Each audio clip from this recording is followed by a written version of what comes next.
안녕하세요. 사연을 부탁해입니다. 오늘의 사연을 소개하겠습니다. 시댁에 첫 인사를 다녀온 뒤 엄마가 제 옆에 앉으며 물었어요. 어땠어? 아무래도 홀시어머니라 만만치가 않지? 뭐라고 설명해야 하나? 뭐라고 설명해? 그게 경민 씨 어머님은 이상하게 얼굴에 살이 많은 거 있지. 그니까 손으로 꾹 찌르면 금방이라도 볼이 터질 것 같다고 해야 할까? 뭐? 볼이 터질 것 같아? 그렇게 뚱뚱해? 아니, 그렇다고 뚱뚱하고 그렇진 않아. 그럼 그냥 볼만 그렇다고? 오, 이상하게 볼만 그렇더라니까. 제 말에 옆에 앉아있던 동생이 소리내어 웃고 있었습니다. 와, 진짜 웃긴다. 혹시 그거 심술보 그런 거 아니야? 나중에 언니한테 시집살이 엄청 시키는 거 아니야? 뭐? 시집살이? 그래, 내가 들어보니 홀시어머니 시집살이가 엄청 무서운 거라고 하던데. 동생이 약간은 걱정스레 말하고 있었지만 엄마가 어림도 없다는 표정으로 말을 했어요.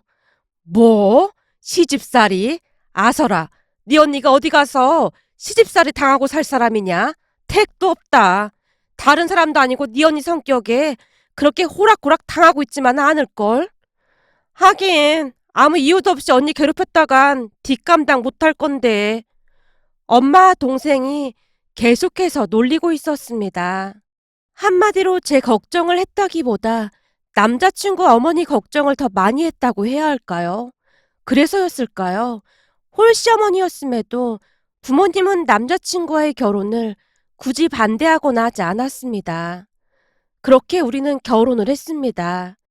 결혼 전 시어머님은 넓은 아량을 보여주기로 작정이라도 한 듯 모든 것을 양보하며 세상 그 어디에도 없는 착한 시어머니의 모습이었습니다. 첫 인사를 간 날 시어머님이 한껏 제 눈치를 보며 말을 했거든요. 홀 시어머니는 결혼 기피 대상이라고 하는 거 나도 잘 알고 있다. 근데 난 절대로 안 그럴 거니까 걱정 붙들어 매라. 시어머님이 제게 몇 번이나 말을 했는지 모르겠습니다. 그런 시어머님에게는 오랜 친구가 있었는데요. 사소한 것 하나까지 그 친구와 의논하고 처리하는 모습이었어요. 그 모습에 조금은 걱정이 되었기에 어느 날은 제가 남편에게 조용히 말을 꺼내기도 했어요. 여보, 오키 이모님 말이야. 어머님이랑 진짜 친한 사이인가 봐. 당연하지. 두 분이 같은 동네에서 나고 자란 데다가 오키 이모 남편분도 일찍 세상을 떠나셨거든. 아마도 그래서 더욱 의지하며 지내다 보니 친자매보다 더 가까운 사이가 됐어. 그렇구나. 근데 내가 보니까 어머님께서 오키 이모님 말만 너무 믿고 의지하는 것 같은데 그동안 별일 없었던 거야? 글쎄, 그런 게 없지 않아 있긴 한데 오키 이모가 큰 힘이 된 건 사실이어서 말이야. 남편의 말에 제가 애써 아무렇지도 않은 척 고개를 끄덕이고 말았습니다. 하지만 저는 시어머님 친구인 오키 이모님이 약간은 불편했다고 해야 할까요? 저를 바라보던 눈빛이 어딘지 모르게 차가웠으니까요. 그리고 역시나 시간이 지나면서 조금씩 문제가 생기기 시작했습니다. 우선은 결혼하고 난 뒤 한 달쯤이 지나자 전혀 다른 사람 마냥 시어머님이 변해갔는데요. 거진 주말마다 불러서 같이 밥을 먹자고 했습니다. 처음에는 홀로 키운 아들을 결혼시키고 많이 외로워서 그런가 보다 싶은 생각에 매주 주말마다 시댁에 가서 같이 식사를 했어요. 우리가 도착하면 이미 음식이 다 준비되어 있었기에 식사를 하고 나면 설거지만 하면 되었는데요. 문제는 우리가 결혼한 뒤로 오키 이모님이 시댁에서 시어머님과 같이 살다시피 했습니다. 그러니까 우리가 시댁에 가면 아주 당연하다는 듯이 시댁에 있었어요. 처음에는 시어머님이 제게 미안한 듯 말을 꺼냈습니다. 나도 그렇고 오키도 그렇고 서로 외롭다 보니 자주 만나서 식사도 하고 그러고 있다. 그건 니들이 이해 좀 해주렴. 외롭다고 니들이랑 함께 사는 것보다 이게 낫지 않겠니? 시어머님이 우리 부부를 번갈아 가며 바라보고 있었습니다. 시어머님의 말을 듣고 나면 항상 어딘지 모르게 찜찜한 기분이 들었는데요. 대화를 하고 나면 뒤끝이 어마어마하구나 라는 생각이 들곤 했으니까요. 시댁에 가는 날이면 오키 이모님이 당연하다는 듯이 와 있었습니다. 그런데 식사를 하기 위해 시댁에 가면 식탁이 아닌 거실에 밥상을 펴고 식사를 했는데요. 처음에는 그 의미를 잘 모른 채 식탁보다 밥상이 편한가 보다 생각하고 말았습니다. 하지만 시간이 지나면서 거실에 밥상을 차린 이유를 알게 되었어요. 그 이유가 참 황당하기만 한데 식사를 하면서 TV를 보기 위해서였으니까요. 이상하게도 시어머님과 오키 이모님은 우리만 가면 TV 홈쇼핑을 켜놓고 신나서 대화를 했습니다. 그런데 어느 날부터는 마치 저 들으라는 듯이 이야기를 하기 시작했어요. 우리 집에도 저 화장품 있는데 그렇게나 좋더라니까. 있던 주름도 싹 펴준다니까. 저게 그렇게 좋아?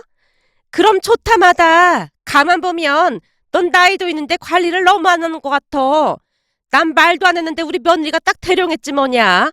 이래서 공 같은 며느리보다 여우 같은 며느리가 낫다는 게 괜히 있는 말이 아니라니까. 오키 이모님이 곁눈질로 저를 힐끔 바라보며 말을 하고 있었는데요. 그 순간 남편이 제 눈치를 보며 급히 말을 꺼냈어요. 엄마, 저 화장품 사고 싶어? 내가 사줄까? 네가? 아니야, 됐어. 아들, 넌 이젠 혼자 몸이 아니니까 뭐든 그렇게 혼자 막 결정하면 안 되는 거야. 시어머님의 그 한마디에 금세 분위기가 이상해졌는데요. 순식간에 제가 나쁜 며느리가 되어 있었다고 해야 할까요? 결국 제가 떨떠름한 표정으로 입을 열었습니다. 어머님, 저거 하나 사드릴까요? 아니다. 이미 다 늙어서 쭈그렁 밤탱이가 됐는데 저런 거 바른다고 뭐가 달라지겠냐? 아니에요, 어머님. 한번 써보세요. 진짜? 그래도 되겠니? 그럼 나도 하나 써볼까? 시어머님의 표정이 금세 밝아져 있었습니다. 그렇게 남편이 카드로 결제를 했고 시어머님과 오키 이모님이 의미심장한 눈빛을 주고받고 있었어요. 두 분의 행동에 기분이 나쁠 수밖에 없었지만 좋은 게 좋은 거라고 모른 척 하려고 애쓰고 있었어요. 하지만 그 뒤에도 우리가 시댁에 식사를 하러 갈 때마다 TV 홈쇼핑을 켜놓고는 두 분이 마치 작정이라도 한 듯 연기를 했습니다. 문제는 그 금액이 점점 커졌다는 건데요. 시간이 갈수록 고가의 제품들을 아무렇지도 않게 대놓고 사달라고 했으니까요. 100만 원이 넘는 목걸이부터 수백만 원 하는 안마의자까지 아주 작정을 한 듯 우리 부부를 옥죄듯 궁지에 몰아세우면서 어떤 물건이든 받아냈으니까요. 그랬으니 제 속이 부글부글 끓어오를 수밖에요. 맞벌이를 하고 있긴 했지만 아직 전세에 살고 있었고 그 전세마저도 대출을 끼고 있었거든요. 결국 그 문제로 인해 남편과 대판 싸움을 하게 되었어요. 어머님 진짜 해도 해도 너무한 거 아니야? 사람이 어떻게 갖고 싶은 거 다 갖고 살아. 진짜 웬만해야 내가 말을 안 하지. 진짜 미안해. 내가 엄마한테 말해볼게. 내가 보기엔 어머님이랑 이모님이 아주 작심하고 그러는 것 같은데 내가 뭘 잘못한 것도 없는데 대체 왜 그러는 거야? 내가 그렇게 싫었으면 결혼 허락을 하지 말던지. 결혼 전에는 홀시어머니 소리 안 듣게 잘하신다고 해놓고는 진짜 너무하잖아. 미안해. 내가 엄마한테 잘 말해볼게. 남편이 기어들어가는 목소리로 말을 하고는 시어머니께 전화를 해서 앞으로 주말마다 시댁에 못 갈 것 같다고 말을 했지만 시어머님이 울고불고 난리도 아니었습니다. 내가 널 어떻게 키웠는데 섹시한테 미쳐서 엄마를 나몰라라 할 수가 있어. 평생을 재혼도 안 하고 너만 바라보고 살았는데 넌 이 엄마가 불쌍하지도 않냐? 시어머님이 어찌나 울부짖던지 휴대폰이 쩌렁쩌렁 울려댈 정도였습니다. 결국 더 이상 말을 하지 못하고 남편이 전화를 끊어버렸는데요. 그 순간 기가 막힌 생각이 제 머릿속을 스치고 지나갔기에 제가 남편에게 다짐을 받았어요. 여보, 다음 주부터는 나 혼자 갈 테니까 그런 줄 알고 있어. 뭐? 당신 혼자? 괜찮겠어? 괜찮지 그럼. 제가 자신있게 말을 하자 남편이 걱정스레 물었어요. 여보, 내가 혹시나 해서 물어보는 건데, 혹시 당신 엄마랑 오키 이모랑 막 싸우려고 그러는 건 아닌 거지? 나를 뭘로 보고 그런 말을 하고 있어. 내가 아무리 항상격 한다지만 그 정도는 아니거든. 내가 알아서 잘 할 테니까 당신은 무조건 내 편 들어줘야 해. 안 그러면 어머님이랑 사이가 더 나빠질 수도 있으니까. 알았어. 난 무조건 당신이 하라는 대로 할게. 내가 못나서 당신이 고생이 많네. 라며 남편이 몇 번이나 사과를 했습니다. 그렇게 저는 돌아오는 주말 혼자 시댁으로 향했습니다. 제가 시댁으로 들어가자 시어머님이 두리번거리며 물었어요.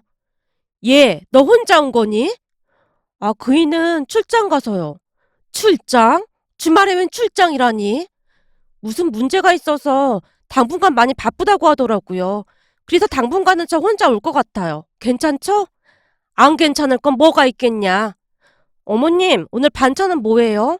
어머님 반찬이 너무 맛있어서 일주일 동안 너무너무 기다린 거 있죠? 그래? 그럼 얼른 밥부터 먹자. 역시나 시어머님이 거실에 밥상을 펴기 시작했습니다. 오키 이모님과 제가 반찬을 나르고 있었고요. 그런데 잠시 후 제 휴대폰이 요란하게 울려댔습니다. 여보세요? 유진아. 나? 나 지금 시댁이지. 뭐? 지금? 너 괜찮겠어? 그럼 내가 우리 어머니께 한번 물어볼게. 라며 제가 시어머님께 큰 목소리로 물었어요. 어머님, 제 친구 유진이 기억나시죠? 유진이? 결혼식 날 제 옆에 따라다니던 친구요. 그래 기억나는구나. 그 인사성 바르고 목소리 크던 아가씨? 네, 맞아요. 기억나고 말고. 사실은 유진이가 이 동네 살거든요. 그래서 지금 잠깐 들러도 되냐고 물어봐서요. 제가 어머님 반찬이 맛있다고 자랑을 했더니 같이 식사할 수 있냐고 물어보네요. 그래? 그럼 오라고 해. 뭐 어려운 자리라고. 오키 이모님이 먼저 선수를 쳤습니다. 네, 그럼 오라고 할게요. 유진아, 와도 된대. 여기 땡땡 아파트 101동이니까 얼른 와. 내가 나가 있을게. 라고 전화를 끊고는 제가 유진이를 마중 나갔는데요. 잠시 후 집 안으로 들어오던 유진이가 집안이 떠내려가라 인사를 했습니다. 어머님, 이모님 안녕하세요. 저는 김유진입니다. 어서 와요. 반가워요. 우리 경아가 어머님 반찬 솜씨가 좋다고 어찌나 자랑을 하던지 너무너무 부러웠거든요. 이렇게 불러주셔서 영광입니다. 뭘 영광까지. 반찬이 다 거기서 거기지. 얼른 앉아요. 그렇게 다 같이 앉아서 식사를 하게 되었는데요. 식사를 하던 도중 제가 유진이에게 물었어요. 유진아, 이사한 집은 어때? 좋아? 그럼 엄청 좋지. 우선 평수가 커서 너무너무 마음에 들어.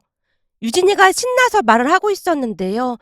시어머님이 궁금한 듯 물었습니다. 내가 듣자하니 이 동네 산다고 하던데 전세로 사는 거요? 아니요. 이번에 우리 시부모님이 장만해 주셨습니다. 리모델링까지 싹 다 해주셔서 집이 무슨 호텔 같아요. 한번 보실래요? 라며 유진이가 휴대폰 사진첩에 있던 집 내부 모습을 보여줬는데요. 유진이 말대로 집이 너무나 으리으리해 보여서 입이 딱 벌어질 정도였습니다. 우와, 이게 진짜 니네 집이야? 그렇다니까. 에어컨도 천장에 있고 다 빌트인이 되어 있어서 진짜 좋아. 근데 넌 전세라고 했나? 아직 전세 살아. 근데 그 전세도 대출까지 받은 거라며? 진짜 힘들겠다. 이자도 만만치 않지? 우린 결혼할 때 시댁에서 많이 도와줘서 엄청 수월하게 시작했어. 곧 2세 계획도 세워볼까 해. 진짜 좋겠다. 우린 빚이 산더미라 엄두도 못 내고 있거든. 우린 언제 어머니께 손주 안겨드릴지 모르겠네. 제가 고개를 푹 숙인 채 풀 죽은 목소리로 말을 하고 있었는데요. 우리 둘의 대화를 듣던 시어머님과 오키 이모님의 표정이 멋씹은 듯한 그런 표정이었습니다. 결국 그날은 TV를 켤 엄두도 못 낸 채 두 분이 입을 꾹 다물고 있는 모습이었거든요. 잠시 후 식사를 끝내고 시댁을 나와서는 유진이와 카페로 가서 제가 물었어요. 유진아, 너 아까 그 사진 어디서 난 거야? 아, 그거 인터넷 리모델링 업체가 광고하던 사진이야. 와, 대단한데? 그렇게 철저히 준비했단 말이야? 기왕하려면 확실해야지. 안 그럼 나중에 더 골치 아프다. 그럼 다음 주에 또 오면 되는 거지? 그럼 나야 고맙긴 한데 너 바쁜 거 아니야? 난 괜찮아. 친구 좋다는 게 뭐냐? 니네 시어머니도 친구 데려다가 그러고 있다며. 네 옆엔 내가 있으니까 아무 걱정하지 마. 그렇게 그 다음 주에는 아예 유진이와 함께 시댁으로 들어갔는데요. 시어머님이 놀라서 물었어요. 뭐야, 우리 아들은 오늘도 안 온 거니? 거기다 유진 씨는 오늘도 왔네요. 아, 그게 어머님 음식이 너무 맛있어서 제가 경아한테 부탁했더니 어머니께서 엄청 좋으셔서 오히려 좋아할 거라고 하더라고요. 짜잔! 오늘은 죄송한 마음에 제가 커피 믹스 한 박스 사왔습니다. 이모님하고 어머님이 달달한 커피 믹스 엄청 좋아하신다면서요? 빈손으로 와도 되는데 뭘 그런 걸. 시어머님이 떨떠름한 표정으로 커피 믹스를 받아들고 있었는데요. 시어머님뿐만 아니라 오키 이모님의 표정도 말이 아니었습니다. 그도 그럴 것이 유진이가 시종일관 어찌나 떠들어대던지 집안이 시끌시끌했거든요. 어머, 이 안마의자 우리 집에도 있는 건데 엄청 좋죠? 예, 비싼 거라 그런지 좋긴 하네요. 맞아요. 저희 시부모님이 사줘서 잘 쓰고 있는데 엄청 시원하더라고요. 유진이 말에 제가 놀란 채 호들갑을 떨어댔습니다. 뭐? 시부모님이 사주셨단 말이야? 그러지 말라고 그렇게 말씀드리는데도 시부모님 거 사시면서 꼭 우리 것도 사주시더라고. 대박이다. 부럽다, 야. 부럽긴 뭘. 요즘은 다들 그렇게 하는 거잖아. 근데 이 안마의자는 어머님께서 직접 사신 거예요? 이거 엄청 비싼 건데 어머님 부자신가 봐요? 아니, 내가 산 건 아니고 우리 아들이 사줬어요. 왜? 아들이라고 하면 경아 니네가 사드린 거야? 이 비싼 걸? 너 진짜 제정신이 아니구나. 내가 뭘. 그렇잖아. 집도 전세 살면서 그것도 대출까지 잔뜩 받아놓고는 그 대출 갚을 생각은 안 하고 이렇게 허세나 부리고 있으면 안 되지. 너 나중에 뭔 돈으로 자식 키울 거야. 저번에도 카드값 없다고 나한테 돈 빌려가 놓고 아직도 안 갚고 있잖아. 네가 지금 제정신이야? 유진이가 어찌나 흥분한 채로 말을 하고 있던지 시어머님이 놀라서 제게 물었습니다. 뭐? 카드값이 없어서 돈을 빌렸다니? 그건 무슨 말이냐? 아, 그게요. 대출이자도 갚고 생활비도 하고 어머님 홈쇼핑 물건 사드리고 뭐하고 하다 보니까 카드값이 항상 부족하더라고요. 그이가 급한 대로 대출 알아본다고 하는데 요즘 금리가 하도 비싸서 감당이 안 될 것 같아서 우선 유진이한테 좀 빌린 거예요. 유진이는 시댁에서 매달 생활비도 보태주고 있어서 여유가 되거든요. 제가 말을 하면 할수록 시어머님의 얼굴이 시뻘개지고 있었는데요. 그 순간 오키 이모님이 우리 대화에 끼어들었어요. 며느리가 시어머니한테 안마의자도 사드리고 할 수 있는 거지. 뭘 그렇게 호들갑을 떨어대는지. 물론 여유가 되면 당연히 해드리면 좋죠. 근데 카드값 낼 돈도 없으면서 그러는 건 완전 허세충인 거죠. 경아 너 정신 차려. 그래 살면서 어머니께 손주나 안겨드릴 수 있겠냐? 거기다 내 돈 언제 갚으려고 그래. 그날 유진이가 쉴 새 없이 저를 나무랐기에 시어머님의 얼굴빛이 더욱 안 좋기만 했습니다. 그 뒤에도 몇 번이나 유진이와 같이 시댁을 방문했더니 어느 날은 시어머님께 전화가 걸려왔습니다. 예, 다음 주부터는 우리 집에 오지 말거라. 혹시 제가 불편할까봐 그러신 거예요? 전 괜찮아요, 어머님. 아니야. 나도 나이가 들었는지 몸이 힘들어서 그래. 그니까 우리 당분간 조용히 좀 살자. 네. 좀 아쉽지만 그렇게 하겠습니다. 제가 쾌재를 부른 채 전화를 끊고는 유진이에게 전화를 걸었어요. 유진아, 다음 주부터는 시댁에 오지 말라고 전화 왔어. 정말? 아무래도 네 덕분에 시어머니랑 이모님 멘탈이 나간 것 같아. 진짜 고마웠어. 고맙긴 뭘. 근데 끝날 때까지 끝난 게 아니야. 잔불은 확실히 제거해야지. 유진이가 의미심장한 말을 남기고는 전화를 끊었습니다. 그 뒤 더욱 기가 막힌 일이 일어났는데요. 시어머니께 전화가 걸려왔거든요. 얘, 내가 이번 주부터는 오지 말라고 몇 번이나 말했잖니. 그게 무슨 말씀이세요? 무슨 말이긴 뭐가 무슨 말이야. 지금 네 친구 유진이가 뭔가 하는 걔가 우리 집에 쫓아와서 난리도 아니구만. 걔는 왜 그러는 거냐? 나한테 무슨 억하심정이라도 있는 거냐? 네? 유진이가요? 왜요? 라는 제 물음에 시어머님의 현관문 쪽으로 휴대폰을 갖다 댔는데요. 세상에나 유진이의 목소리가 들려오는 게 아니겠습니까? 경아야, 너 왜 전화 안 받는 거야? 어머님, 저 유진이에요. 문 좀 열어주세요. 어머님, 저 밥 먹으러 왔어요. 경아야, 경아야. 유진이가 계속해서 제 이름을 부르고 있었습니다. 들었지? 저 정신 나간 여자 때문에 미쳐버릴 것 같으니까 얼른 데리고 가. 알겠어요, 어머님. 제가 빨리 가볼게요. 결국 제가 유진이를 데리러 시댁으로 갔는데요. 가서 보니 유진이가 1층에 내려와 있었습니다. 말도 없이 너 혼자 여기로 오면 어떡해?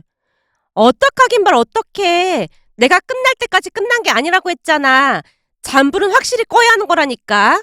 아님 또 언제 불이 번질지 모른다니까. 너 전화기 좀 줘봐.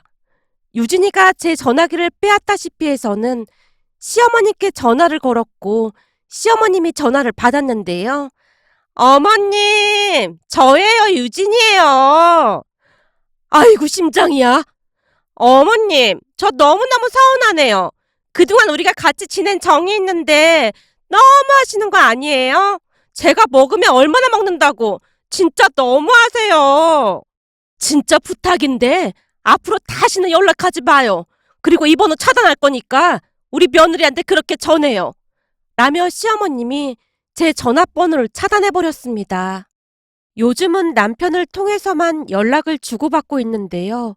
시어머님이 제 근황은 묻지도 않고 제 친구 유진이의 근황만 확인하고 있다네요.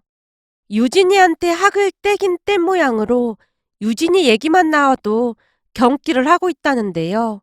이런 일이 또 있을까 싶어 이렇게 사연 보내봅니다. 오늘의 사연은 여기까지였습니다. 즐겁게 보셨다면 구독, 좋아요 부탁드립니다. 고맙습니다.